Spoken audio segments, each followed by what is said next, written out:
Hola, muy buenos días a todos. Vamos a comenzar con el tema de estrategias didácticas para la enseñanza. Bien, ¿qué es una estrategia didáctica? Según Ferreiro, en el 2017, nos dice que es un proceso de mediación entre la información que tenemos y el proceso cognoscente de nuestro estudiante en cada nivel lectivo. Bien, ¿cuáles serían estas sugerencias para construir una estrategia didáctica? Retomando a Ferreiro, bueno, primeramente tener clara la intención o el propósito de la sesión de clases. ¿Cuál es mi intención de elegir y de construir esa estrategia didáctica? ¿Qué quiero que aprendan? ¿Qué quiero que desarrollen? ¿Cuál es el objetivo de mi tema, de mi clase? ¿Cuál es la competencia que quiero desarrollar? Plantear solamente una intención por estrategia. Esto quiere decir que un solo objetivo o un solo propósito o una sola competencia, porque a veces queremos meter 5 o 6 y nos dispersamos y no vamos claros a lo que queremos que realice el estudiante. Reflexiona sobre el contenido de enseñanza que aprenderá el estudiante a partir de qué información es la que quiero que aprenda, qué habilidades y de qué tipo, qué actitudes y qué valores. También debes de tener en cuenta ¿cómo es que aprende el estudiante? Hay que pensar y reflexionar cómo es que los estudiantes están aprendiendo. Bueno, queremos también que aprendan de manera individual. Esto quiere decir, voy a elegir una estrategia didáctica para que trabaje de forma individual. Voy a elegir una estrategia para que trabaje solamente por equipo. O voy a elegir una estrategia para que trabaje de manera individual y por equipo. Bien, después tengo que desglosar en secciones o pasos cada una de las actividades y la comunicación de los alumnos para aprender este contenido.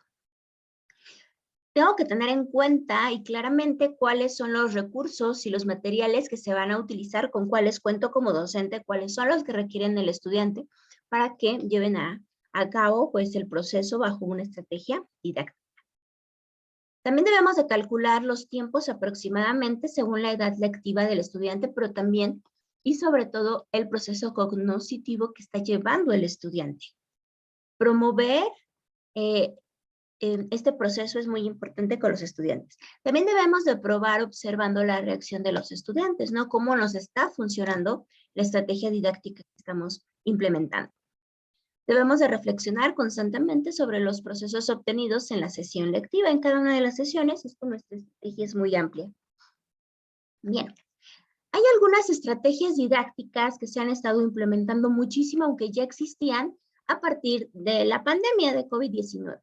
Entonces vamos a ver algunas que podemos nosotros introducir dentro de la estrategia que vayamos a utilizar.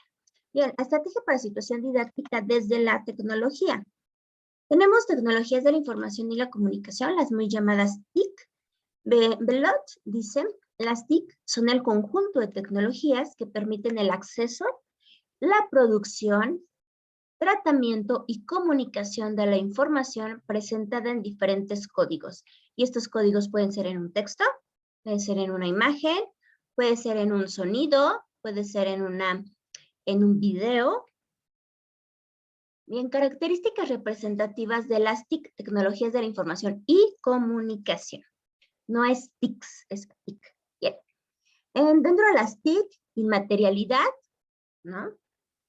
Interactividad, como interacción o con ese material, interconexión, instantaneidad, porque es una información de manera instantánea, la digitalización y mayor influencia sobre los procesos que sobre los productos. Entonces nosotros tenemos que estar muy conscientes que no importa tanto el producto, sino como el proceso que fue desarrollando el estudiante al utilizar las TIC. Características representativas de las TIC pues son recogidas por Cabrero en el 98 y menciona mayor influencia sobre los procesos que sobre los productos, elevar parámetros de calidad de la imagen y del sonido, penetración en todos los sectores, la cultura, lo económico, la educación, la industria, la política. Busquemos la innovación, tendencia hacia la automatización y la diversidad en cuanto a los recursos de su utilización. Bien, recursos telemáticos, que eran las redes de comunicación, tenemos comunicación asíncrona, correo electrónico, grupos de noticias, blogs, síncrona, audioconferencias, videoconferencias. Después, pues tenemos aquí la evolución del Internet, ¿no? La web 1.0, perdón, que eran las sociedades de la información, medios pasivos como la radio, la televisión, el mail, las páginas para leer, los pequeños blogs donde nada más nosotros leíamos y nos llegaba la información.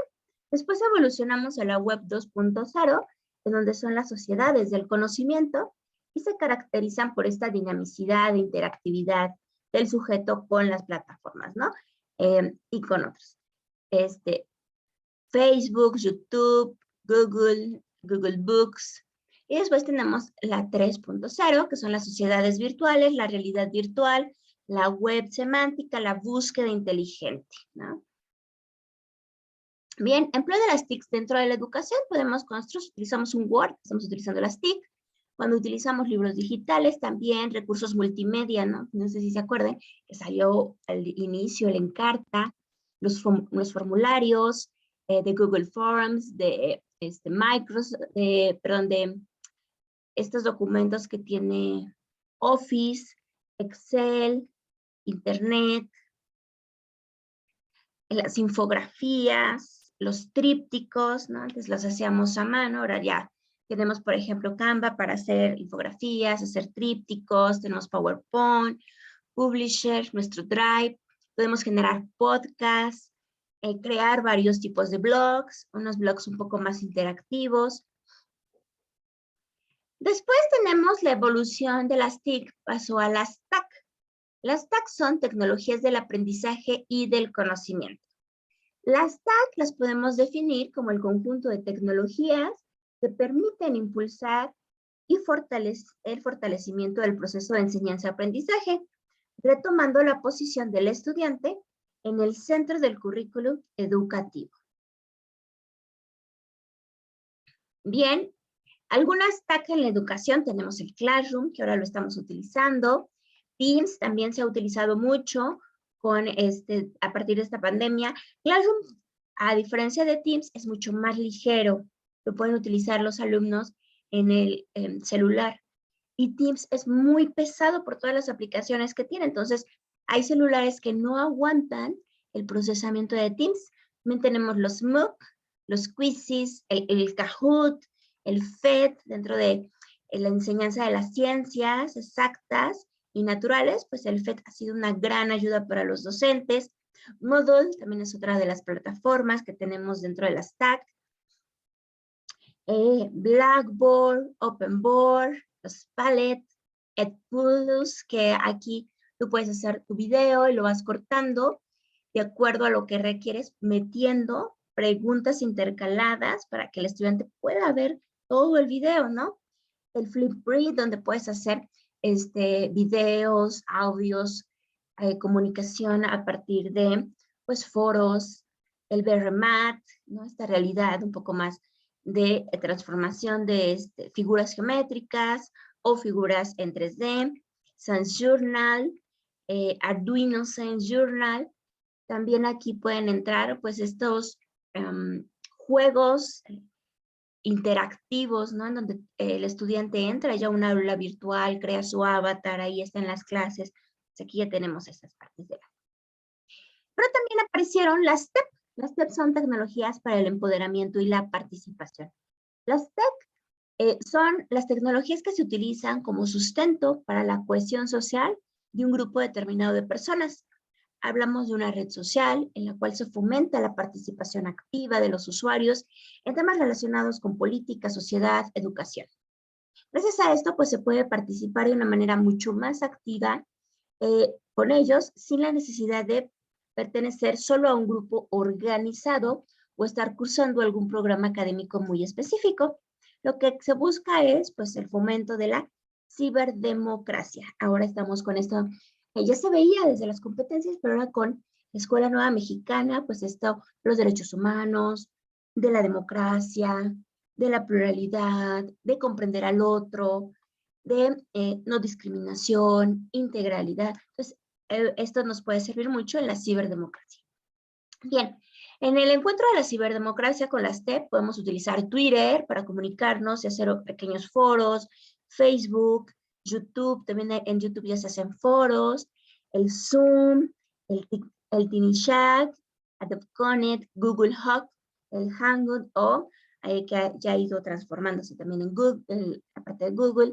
Teams también nos permite hacer este tipo de debates, de discusiones, la WebEx, Skype, Online, Fuzz, Meet, ¿no?